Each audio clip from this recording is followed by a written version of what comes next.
આગળ વાત કરીશું મહત્વના સમાચાર વિશે, મહત્વની અપડેટ પર નજર કરીશું જે અપડેટ પ્રાપ્ત થઈ રહી છે। ઓપરેશન સિંદૂર બાદ પાટણ જિલ્લાની બોર્ડર પર સુરક્ષા વધારી દેવામાં આવી છે। કચ્છમાં પણ સુરક્ષામાં વધારો કરવામાં આવ્યો છે, પાટણમાં પણ સુરક્ષામાં વધારો કરવામાં આવ્યો। બોર્ડર પર સુરક્ષા વધારવામાં આવી।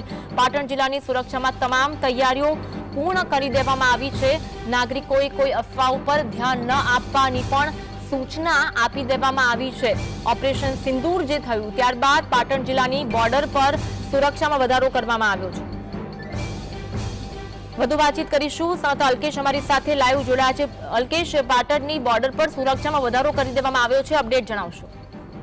જે ચોક્કસ 22મી એપ્રિલે જે રીતે પહેલગામમાં હુમલો થયા બાદ આતંકવાદીઓએ જે નિર્દોષ લોકોને મારી નાખ્યા હતા એને લઈને ક્યાંક ને ક્યાંક લોકોની અપેક્ષાઓ વધી ગઈ હતી અને વડાપ્રધાન સામે ખૂબ જ મોટી અપેક્ષાઓ હતી કે કંઈક કરે। અને છેલ્લે 15 દિવસના અંતે જ્યારે આજે પાકિસ્તાનના પીઓકેના ઓક્યુપાય જે કાશ્મીર છે એમાં 9 જગ્યાએ એર સ્ટ્રાઇક કરતા લોકોમાં ખૂબ જ આનંદ છે, લોકો ખુશ છે। ત્યારે વહીવટી તંત્ર પણ હરકતમાં આવ્યું છે અને કહી શકાય કે જે બ્લેકઆઉટની અને આજે તમામ તૈયારીઓ પૂર્ણ થઈ છે ત્યારે જીએસટીની ટીમ પણ ક્યાંક ને ક્યાંક બોર્ડર ઉપર પહોંચીને જોયું હતું। ત્યારે કેટલીક આપણે એવી સંવેદનશીલ વાતો હોય એ જાહેર ના કરી શકીએ, કેટલીક નીતિ નિયમોને કારણે, પરંતુ ચોક્કસ બોર્ડર ઉપર અત્યારે હાલ ગતિવિધિઓ તેજ બની છે। જે પાટણ જિલ્લો છે આંતરરાષ્ટ્રીય બોર્ડર જોડાયેલો છે અને લગભગ જે આ અહેવાલ છે, ફાંગલી છે, ધોકાવાડા છે, આ બધા જે જખોત્રા અને આ બધા ગામડાઓ છે ત્યાં કમ્પ્લીટ સુરક્ષા રાખવામાં આવી છે। અત્યારે હાલ વહીવટી તંત્ર દ્વારા ત્યાં પણ બિલકુલ ચોક્કસ રાખવામાં આવ્યા છે। બીજી બાજુ જે સૈન્ય છે એ પણ ક્યાંક ને ક્યાંક તૈયાર છે। જે રીતે અત્યારે હાલ પાકિસ્તાન ઉપર એર સ્ટ્રાઇક થઈ છે એને લઈને ચોક્કસ હવે આગામી દિવસો ખૂબ જ કટોકટી ભર્યા લાગશે અને જે ગામડાના લોકો છે એ લોકો પણ ક્યાંક ને ક્યાંક સાથે જોડાયેલા છે।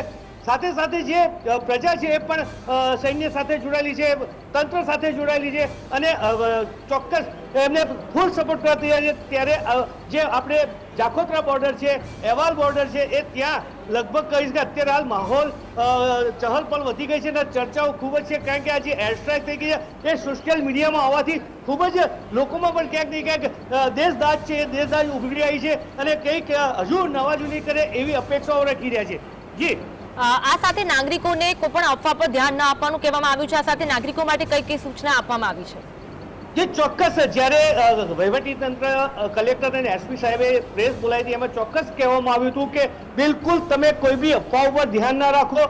જે કંઈ આવે સોશિયલ મીડિયા અફવામાં એને તરત તમે ડિલીટ કરી નાખો, આગળ ફોરવર્ડ નાખો।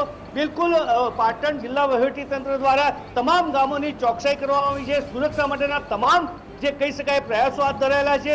સાથે સાથે આજે જ્યારે સાંજે 4 વાગ્યા પછી જે બ્લેકઆઉટનો કાર્યક્રમ આપ્યો છે, મોકડ્રીલ રાખી છે, એને લઈને પણ સંપૂર્ણ તૈયારીઓ કરવામાં આવી છે। આમ અત્યારે હાલ દરેક ગામડામાં પણ ક્યાંક ને ક્યાંક એક જાતનો ઉત્સાહ છે, કારણ કે 1971 પછી પ્રથમ વખત આવો માહોલ આવ્યો છે, જે કહી શકાય 54 વર્ષ થઈ ગયા વાતને અને હાલની જે સોશિયલ મીડિયા, ટીવી માધ્યમ થકી જે રીતનું બતાવવામાં આવે એને લઈને લોકોમાં એક જાતનો દેશપ્રેમ ઉભરાયો છે અને દેશદાજ છે। હજુ પણ એમ કહેવા માંગે છે લોકો કે ચોક્કસ અમે સૈન્યને ખૂબ જ મદદ કરવા તૈયાર છીએ। જી, આભાર અલ્કેશ જોડાવા માટે અને માહિતી આપવા માટે। તો પાટણમાં બોર્ડર પર સુરક્ષામાં વધારો કરી દેવામાં આવ્યો છે, નાગરિકોને પણ એક બાદ એક અપીલ કરવામાં આવી છે અને આજે સાથે આજે મોકડ્રીલનું પણ જે આયોજન કરવામાં આવ્યું છે તેને લઈને પણ ચુસ્ત સુરક્ષા વ્યવસ્થા ગોઠવી દેવામાં આવી છે। પાટણ જિલ્લાની સુરક્ષામાં તમામ તૈયારીઓ છે તે પૂર્ણ કરી દેવામાં આવી છે। નાગરિકોએ અફવા ઉપર ધ્યાન ન આપવાની પણ સૂચના આપી।